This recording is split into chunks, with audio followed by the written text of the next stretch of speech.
મહેસાણા તાલુકાના લીંજ ગામમાંથી ચોંકાવનારી ઘટના સામે આવી છે, જેમાં ધોળા દિવસે જ અંબાજી અને ચામુંડમાના મંદિરમાંથી લાખો રૂપિયાની ચોરી થઈ છે. ચોરીની આ ઘટના સીસીટીવીમાં કેદ થઈ છે, જેમાં ચોરો બાઇક પર ફરાર થતા જોવા મળે છે. આ સમગ્ર ઘટનાથી ગામ લોકોમાં ભારે રોષ ફેલાયો છે અને લોકો પોલીસની કામગીરી પર સવાલ ઉઠાવી રહ્યા છે. ચોરો મંદિરમાં ઘૂસીને ચાંદીના 2 સત્તર ચોરી ગયા, જેની કિંમત અંદાજે 2 થી 2.5 લાખ રૂપિયાની માનવામાં આવે છે. આશ્ચર્યની વાત તો એ છે કે મંદિરની બાજુમાં જ પોલીસ ચોકી હોવા છતાં ચોરી થઈ. હવે જોવાનું એ રહ્યું કે પોલીસ ચોરોને પકડવામાં કેટલી સ્પીડ દેખાડશે.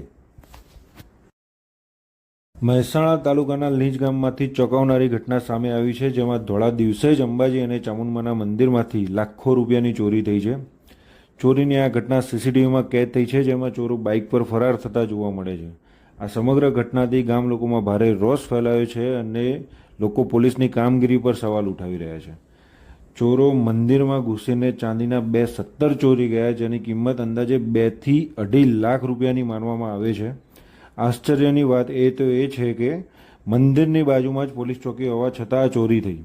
હવે જોવાનું એ રહ્યું કે પોલીસ ચોરોને પકડવામાં કેટલી સ્પીડ દેખાડશે.